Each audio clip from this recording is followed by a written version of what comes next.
मागील पॉडकास्टमध्ये जशी आम्ही तुम्हाला ओळख करून दिलेलीच आहे, आज आपल्यासोबत आहेत गणेश महाराज. चला आता पुढचा पॉडकास्ट आपला पंढरपूरची वारी या विषयावर आहे. चला सुरुवातीपासून सुरू करूया. आषाढीची वारीचे महत्त्व काय आहे, वारीचा इतिहास व वारी सुरू कोणी केली? आषाढी जी वारी आहे तर वारी म्हणलं की व महत्वाचा आला.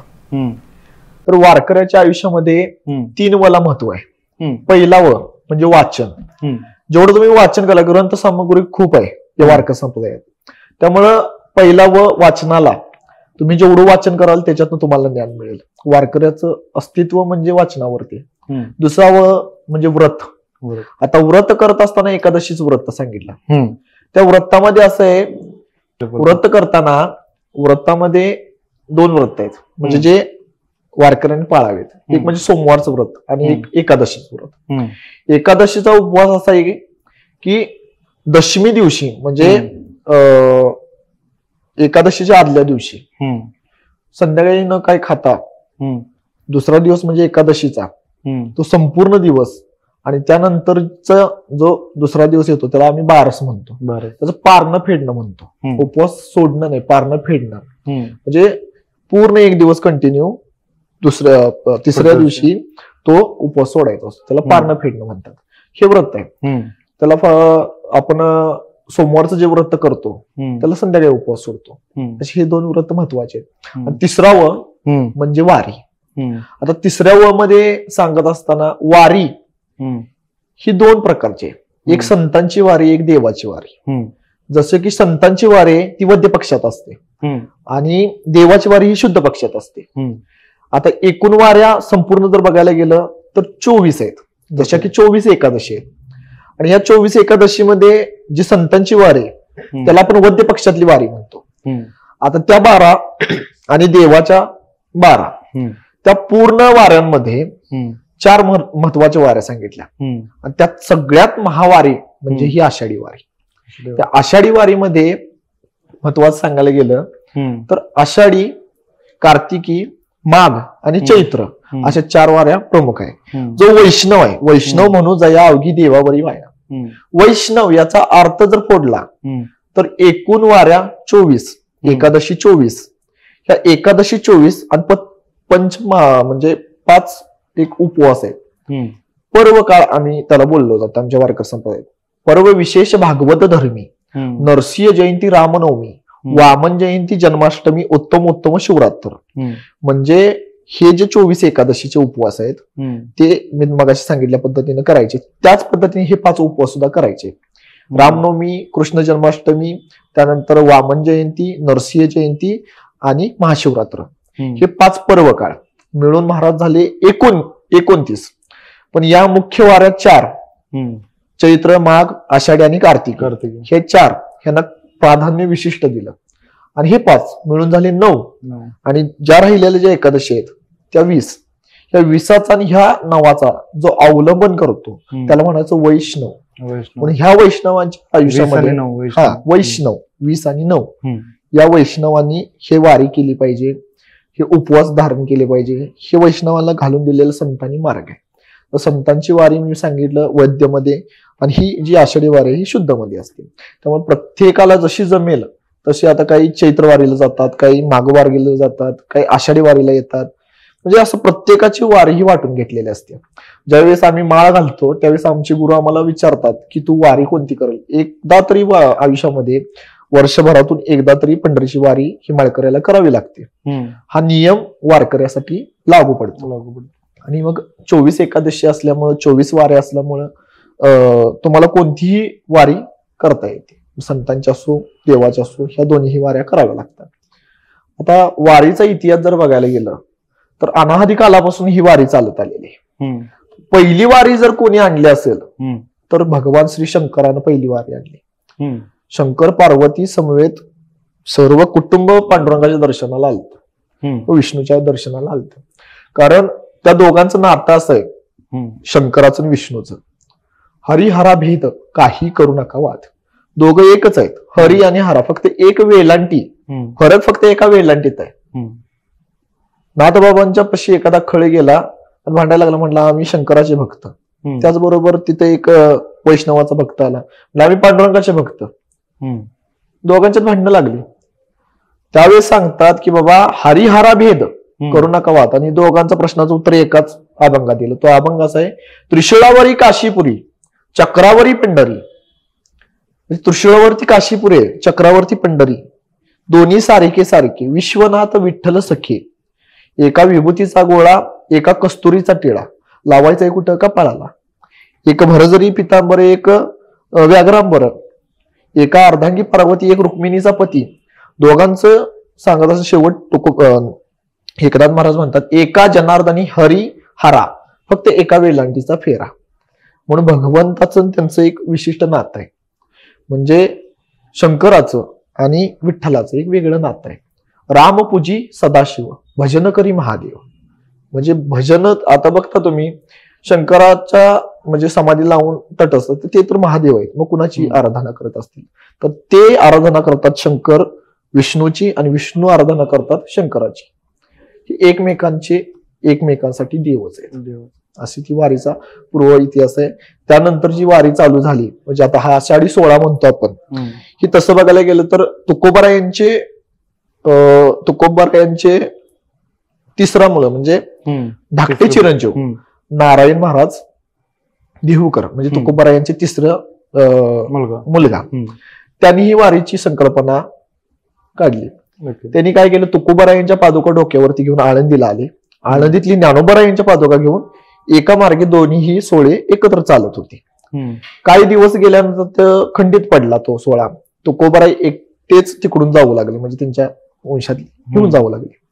ज्ञानोबारायांचा सोहळा बंद झाल्यानंतर 1832 साली ज्ञानोबारायांनी हैबतबाबा अरफळकर यांनी हैबतबाबांनी बंद पडलेला सोहळा पुनश्च चालू केला. मग हैबतबाबांसोबत त्यावेळेस शितोळे सरकार, महाजी शिंदे, त्याचबरोबर वास्कर, कुंभारगावकर, कराडकर, म्हणजे असे सगळ्या संप्रदायातली लोक, म्हणजे वारकर संप्रदायातलीच, पण त्या भागात राहिल्यामुळं, कराडमध्ये असल्यामुळे कराडकर, आता वास्कर, हे सगळ्या गोष्टी या सगळ्या एकत्र येऊन हा सोहळा पुनश्च एकदा चालू केला.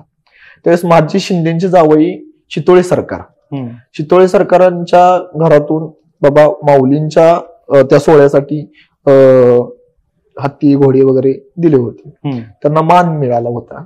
मग तो सोहळा पुनश्च एकदा वारीला चालू केला. म्हणजे हा मूळचा सोहळा चालू केला हा हैबतबाबा अरफळकरांनी.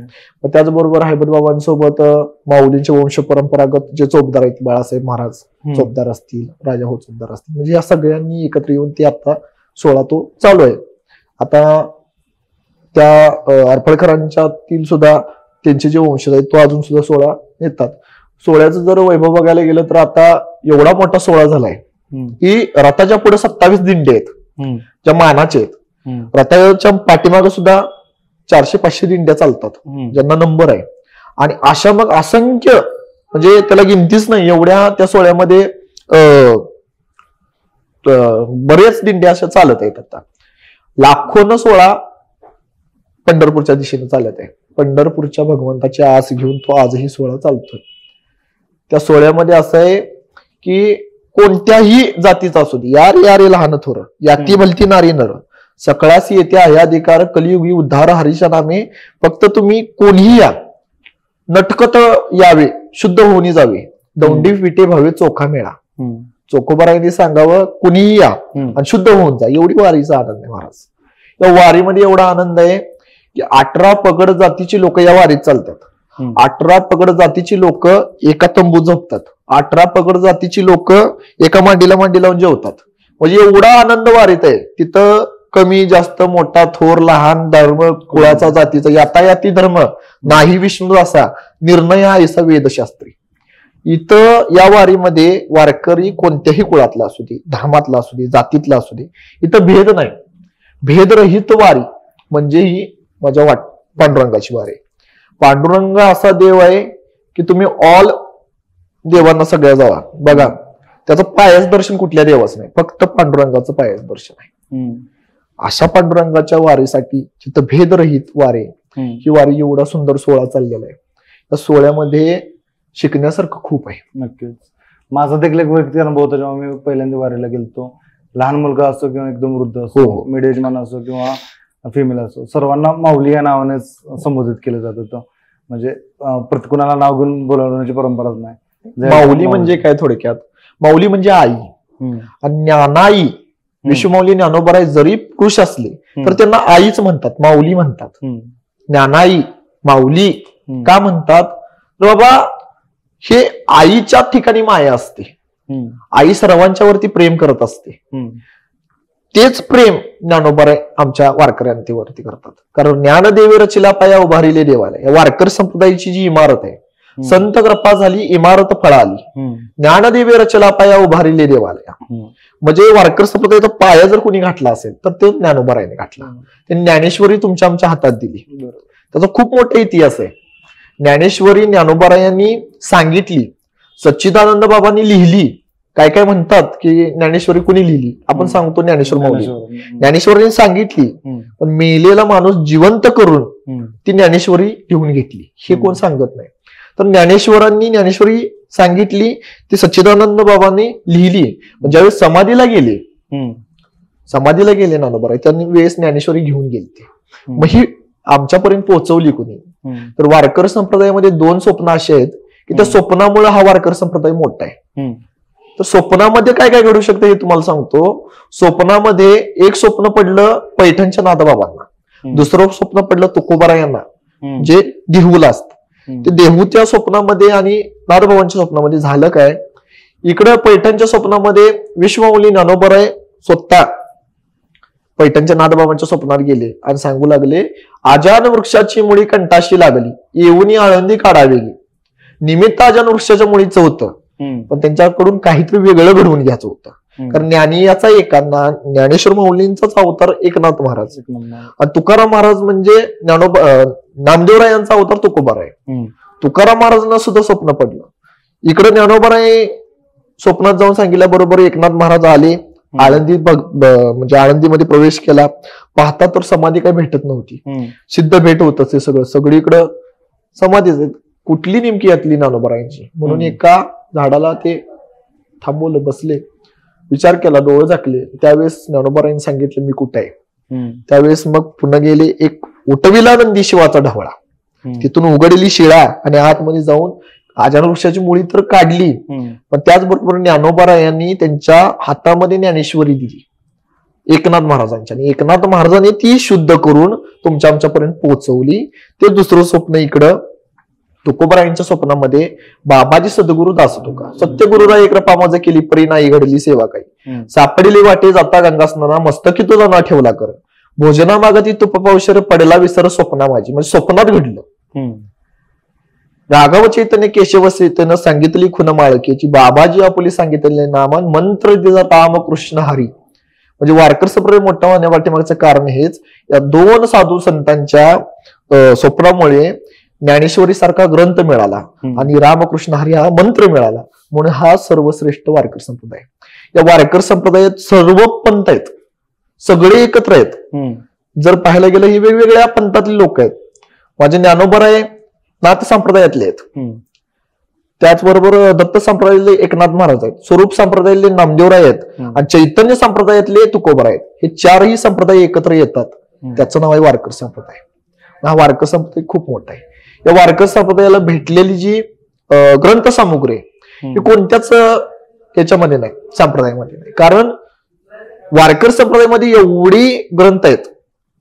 श्रीमद भागवत असेल, एकनाथी भागवत असेल, एकनाथ महाराजांनी श्रीमद भागवत महापुराणाच्या 11व्या स्कंदावरती टीका करून एकनाथी भागवत निर्माण केलं. ज्ञानेश्वरी त्यांनीच आमच्यापर्यंत पोहोचवली. 9032 ओव्यांची ज्ञानेश्वरी, 18,000 ओव्यांचं एकनाथी भागवत आहे, 52,000 ओव्यांचं भावार्थ रामायण आहे. त्यांनीच आंधळे पांगळे नवे नवे तर भारुडाची रचना केली. सामान्यातल्या सामान्य जीवालापर्यंत ते ज्ञान पोचावं यासाठी या संत सामुग्रीचा त्यांनी वापर केलेला आहे. आणि सोप्यातल्या सोप्या भाषेत जाऊन ते तुम्हाला मला सांगितलेलं की जेणेकरून वारकर संप्रदाय मोठा का, तर यामध्ये ग्रंथ जास्त आहेत. आणि त्या ग्रंथामध्ये सुद्धा जी कुठं तुम्हाला उत्तर भेटणार नाही ती ग्रंथामध्ये फक्त अभ्यास पाहिजे. ज्याचा डोक्यावरती माथा व्यवस्थित असावा त्यानं गाता वाचावा. ज्याचा बाबा माथा जर सुधारायचा असेल तर त्यानं गाता वाचावा. जगायला शिकवणारी जगणं आणि मरणं ह्या जशा गोष्टी असतात, जगावं कसं आणि मरावं कसं हे दोन ग्रंथ सांगतात, ज्ञानेश्वरी आणि भागवत. जगा मरा आणि मधला जो प्रसंग आहे, जो मधला राहण्याचा जो विचार आहे, तो माझा तुकोबरायचा गाथा सांगतो. कारण ज्ञानेश्वरी ही भगवद्गीतेवरती टीका करून ज्ञानेश्वर महाराजांनी सांगितली, सच्चिदानंद बाबांनी लिहिली. एकनाथ ती भागवत जो 11व्या स्कंदावरती टीका करून तो सांगितलाय. पण तुकोबरायांचा जो गाथा आहे, तो तुकोबरायांचा गाथा असा आहे की अनुभव आले अंगा ते या जगात येत असे. आता बसल्या क्षणी एखाद्या दृष्टांत घडावा त्यांच्या समोर आणि त्या दृष्टांतातनं त्यांनी तो अभंग लिहावा. म्हणजे अनुभवाचे बोल तुमच्यापर्यंत पोहोचवलेत. तुम्हाला एखादा प्रश्नाचं जर उत्तर पाहिजे असेल, कोणता प्रश्न आहे ते काढा, गाथा उघडा, त्याच्यामध्ये 100% तुम्हाला त्या प्रश्नाचं उत्तर भेटणारच. एवढा विश्वास या वारकरी संप्रदायातल्या ग्रंथांच्या वरती आहे. या ग्रंथ सामुग्री जास्त असल्यामुळे हा वारकरी संप्रदाय सुद्धा जास्त मोठा आहे. बरोबर. गावोगावी दिंड कसे स्थापित होतात, दिंड कशी परंपरा आहे? तर परंपरा जर बघायला गेलं तर प्रत्येक गावची वारकरी असतात. प्रत्येकाला वाटतं की आपल्या गावातून वारी चालू व्हावी. मग त्यांच्या गुरूंनी जो एखादी वारी त्यांच्या गावाला संपूर्ण सांगितलेली असते, चैत्रमध्ये या, माघमध्ये या, मग त्यावेळेस ते त्या दिवशी बाबा चला आपल्या गावातनं दिंडी काढायची, मग वर्षातून एकदा आपण आता चैत्रवारीला जाऊया. मग त्या गावातली लोक एकत्र जमून ती वारी तिथून चालू करतात. मग कोण 10 दिवस पोचतं, कोण 15 दिवस पोचतं, ज्याच्या त्याच्या मार्गे ते जात असतात. जेवढं अंतर जास्त तेवढं ते पोचत असतात. प्रत्येक गावातून दिंड्या निघतात. विठ्ठल हे नेमकी कोण आहेत? विठ्ठलांची कहाणी कशी आहे व पंढरपूर मधील माऊली व माऊलीचा इतिहास? आता विठ्ठल हा जर पाहायला गेलं तर मूळचा श्रीकृष्ण आहे. म्हणजे विठ्ठल आणि श्रीकृष्ण वेगळा नाही, की अवतार पण वेगळा नाही. श्रीकृष्णच विठ्ठल आहे. तो कसा, गोकुळात याने चोरी केली फार, म्हणून सामोरी उभा केला, विटेवरी उभा कटेवरी हात, दृष्टीनं पाहतो लोकांकडे. जो भगवंत परमात्मा श्रीकृष्ण ज्या वेळेस द्वारकेमध्ये राज्य करत असताना एक दिवस रुक्मिणी रुसली आणि पंढरपूर क्षेत्रात आली. ह्याला दंडकारण्य क्षेत्र म्हणत होती. दंडकारण्यामध्ये आल्यानंतर झालं असं की रुक्मिणी पुढे रुसून आली, पाठीमागनं भगवंत परमात्मा आलाय न्यायला. रुक्मिणी रुसली, ती जाऊन दंडकारण्यामध्ये बसली. त्याचबरोबर त्या दंडकारण्यात येत्या पाठीमागचं रुक्मिणी निमित्त होतो, पण इथं येऊन इतिहास घडवायचा होता भगवंताला. त्या भगवंत परमात्म्याचा लाडका भक्त म्हणजे पुंडलिक भगवंत परमात्माला भेटला नव्हता ना, आई वडिलांच्या सेवेत होता. आई वडिलांची सेवा करत होता. आई वडिलांच्या सेवेलावर एवढा देव प्रसन्न झाला की दोन्ही मांड्यावरती, एका मांडीवर आई आहे, एका मांडीवरती वडील आहेत, सेवा करायला लागला. मागं भगवंत परमात्मा उभा राहिला. अरे पुंडलिका, मी तुझ्यासाठी आलोय. म्हणजे तू कोण? अरे या जगाचा, या ब्रह्मांडाचा नायक मी भगवंत परमात्मा, तुला भेटायला आलोय. त्या पुंडलिकाचं वाक्य ऐका. पुंडलिक म्हणला, मी माझ्या आई वडिलांची सेवा करतोय, तुला मी तर बोलवलेलं नाही, पण आलायस तर अतिथी देवो भव ना. शेजारची वीट उचलली आणि मागं फेकली, म्हणजे ह्याच्यावरती उभा राहा. योगी 28 विटेवरही उभा. अजून तो उभाच आहे, अजून पुंडलिकाची भक्ती चालू आहे. म्हणजे त्यांनी भगवान परमात्माला उभा केला, विठेवरही श्रीकृष्णाला उभा केला, म्हणून विठ्ठल झाला. आणि त्या विठ्ठलाच्या मग भगवत परमात्म्याच्या वरती श्रद्धा ठेवून मग आमच्यासारखे वारकरी जात असतात. त्याचबरोबर संत आहेत, नामदेवराय आहेत, निळोबाराय आहेत. म्हणजे नामदेवराय, निळोबाराय, तुकोबाराय, म्हणजे असे बरेच संत या संप्रदायामध्ये आहेत. संप्रदाय मोठा करण्याचं जास्त आमच्या तुमच्यापर्यंत माहिती पोहोचवली असली कोणीतरी हे संतांनी. संत संगतीचे काय सांगू सुका आपण पारखी नाही तिथे. साधू थोर जाणा, साधू थोर जाणा, साधू थोर जाणा कलियुगी. कलियुगामध्ये साधू जर ओळखायचा असेल तर खूप कठीण आहे, पण नामाची सांगड घातली की तो आपोआप भेटल्याशिवाय राहणार नाही. फक्त तुमचा भाव तसा पाहिजे, अंतःकरण शुद्ध पाहिजे, तो तुमचा होणारच. फक्त त्याच्यावरती श्रद्धा पाहिजे, विश्वास पाहिजे. विठ्ठलाच्या मूर्तीची वरील खुणा व त्याची जरा त्याबद्दल सांगा. आता विठ्ठलाच्या मूर्तीला जर पाहायला गेलं तर जशी सिच्युएशन घडत गेल्या तशा विठ्ठलाच्या मूर्तीवरती खुणा आहेत. विठ्ठलाच्या मस्तकावरती साक्षात भगवान परमात्मा महादेव विराजमान आहेत. त्याच्या कंठामध्ये कौस्तुभ मणी, गळ्यामध्ये कौस्तुभ मणी, ब्रह्मा ऋषीने इथं दिलेली लात आहे, त्याची सुद्धा इथं खून आहे. करदोड्या, कमरेला करदोड आहे, इकडं रुक्मिणीला बसायची जागा आहे, त्याबरोबर पिवळा पितांबर नेसलेला भगवान परमात्मा.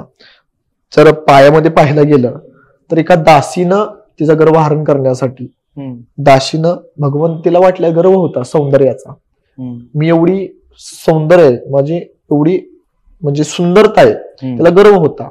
भगवंताला पाहिलं आणि दर्शन घ्यायला गेल्यानंतर ते भगवंताच्या चरणावरती तिची बोट आत गेली, एवढा भगवंत होईल. राजसुकुमार मदनाचा पुतळा, रवी शशिकाळा लोपलिया, कस्तुरी मळवत चंदनाची उटी, रुळे माळकंठी वैजयंती, कासे सोनसळा पांगरे पटोळे, घननिळा सावळा बाह्य. अवताराच्या राशी येतो त्याच्या, पण त्याचं स्वरूप एवढं सुंदर आहे ना. काली कमली वाला मेरा यार हे एक हिंदीतलं एक गाणं आहे, म्हणजे सुंदर तो भगवान परमात्मा आहे. सौंदर्य त्याच्या पुढे फिक्का आहे सगळं. दिसताना तो म्हणतोय मी काळा विठ्ठल आहे, पण साक्षात भगवान परमात्मा आणि खूप देखणा स्वरूप असलं तो भगवान परमात्मा आहे. एक वारकरी म्हणून जेव्हा तुम्ही ते वारीचा अनुभव घेत असता तेव्हा मनात काय धगधग असते व तो एक्सपिरियन्स कसा असतो ओव्हरऑल? वारीला एनलाइटमेंट कशी असते त्यात? आता वारी म्हटलं की आमचा जीव की प्राण आहे. कारण का वारीमध्ये खरा वारकरी घडला जातो.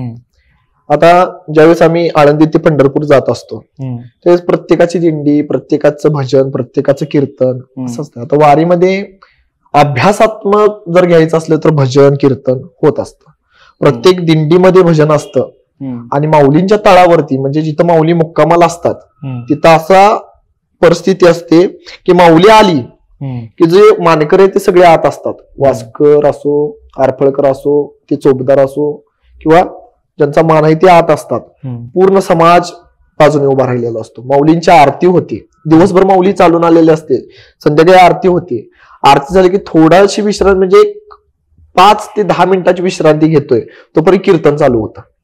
कीर्तन 2 तास झालं की लगेच जागर चालू होतो.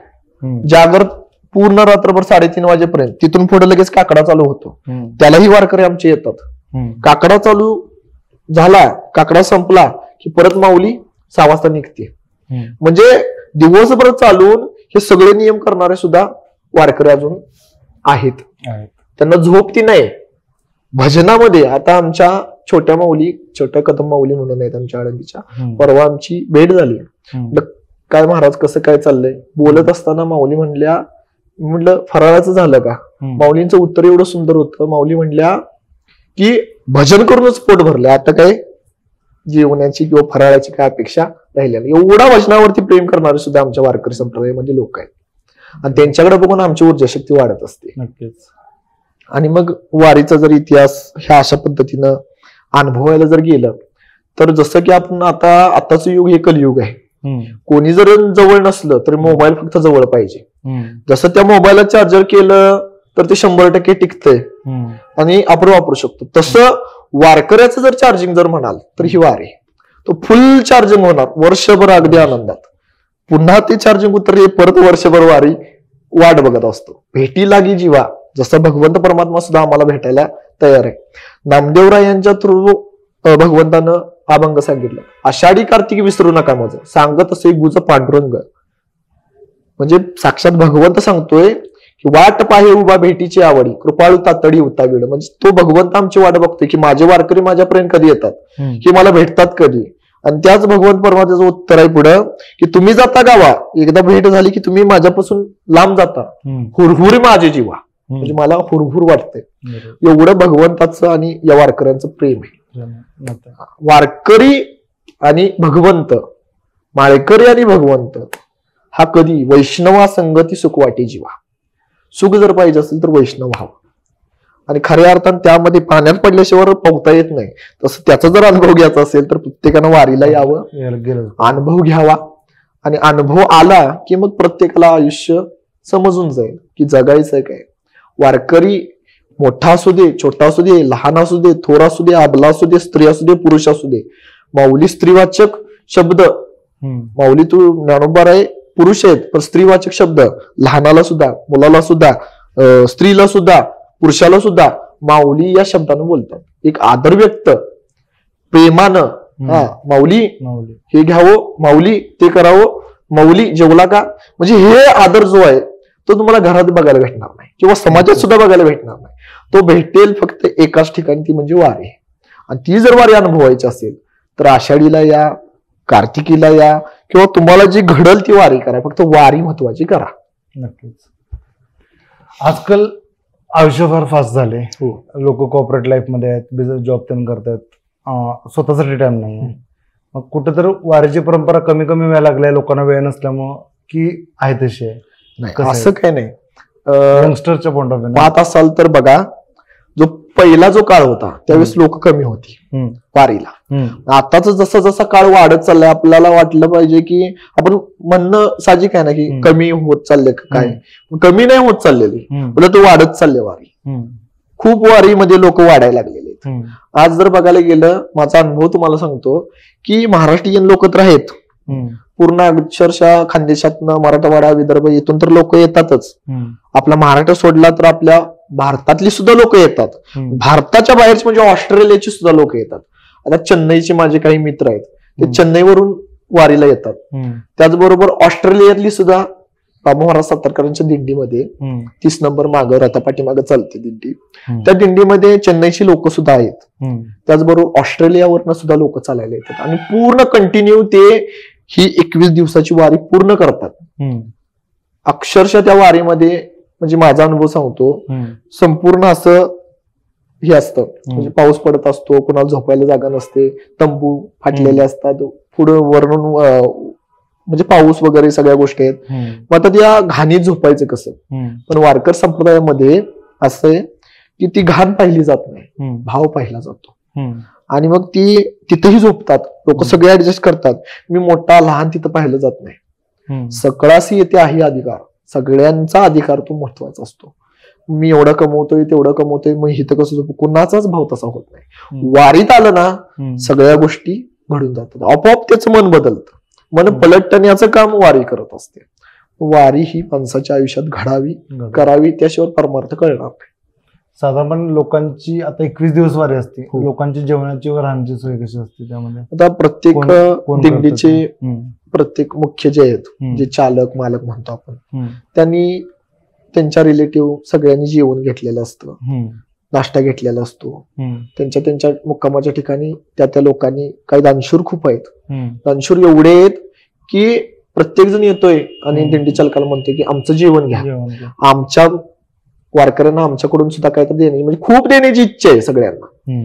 सगळेच आता 21 दिवसाच्या पंक्ती सुद्धा फुल झाल्यानंतर मग आता कुठल्या घ्यायच्या, म्हणजे कोणत्या ना कोणत्या तर स्वरूपामध्ये ते मदत करत असतात. कमतरता नाही तिथं कोणत्या गोष्टीची, सगळ्या गोष्टीची, सगळी गोष्टी सकाळची म्हणजे पाहिजे ती आहे, पाहिजे ती खावा. तुकोबारायांचा एक असा अभंग आहे, याल तरी यारे लागे अवघे माझ्या मागे मागे, आजी देतो पोटभरी पुरे म्हणाल तो वरी. खायचं प्यायचं फक्त माझ्यासोबत चला, एवढं सांगतात. आणि मला देखील वैयक्तिक अनुभव आला की या गोष्टींची कमतरता कधी पडत नाही, कमतरता कधीच लोक येतात, लाखो लोकांना त्यांचं जेवणदान चालू असतं, हे चालू असतं, बघण्यात पण काही वेगळंच आहे. चंद्रभागेचा आणि ह्याचा कसं आहे ते उल्लेख? चंद्रभागाची भीमा आणि चंद्रभागा तुझ्या चरणाची गंगा म्हणली की मूळची गंगा जी आहे ती वरती स्वर्गात होती. स्वर्गातली गंगा इकडं पृथ्वी तलावरती आली. ती आणली कुणी तर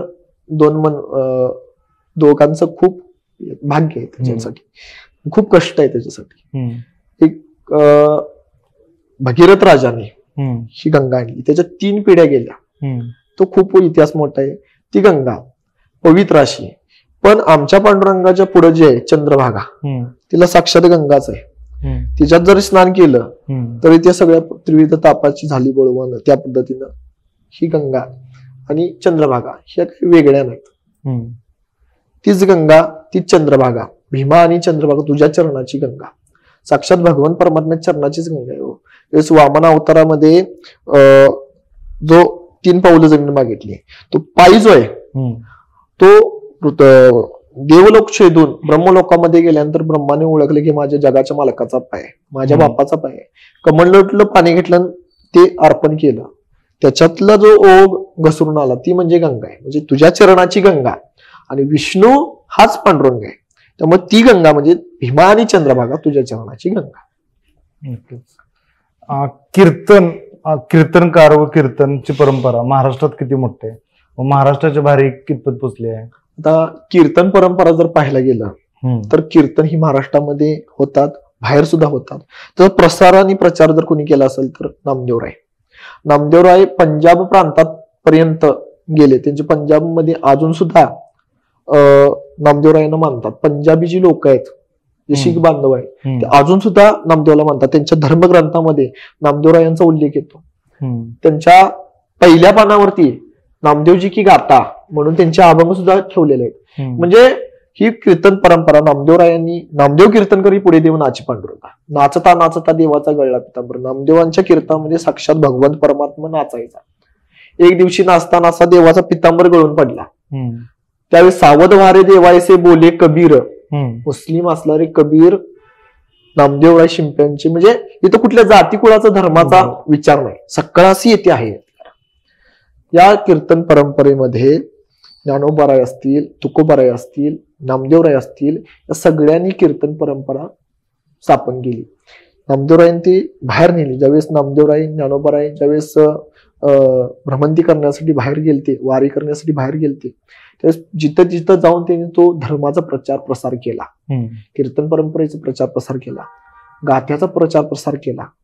म्हणजे ही संपूर्ण ऑल भारतामध्ये फिरलेली कीर्तन परंपरा आहे.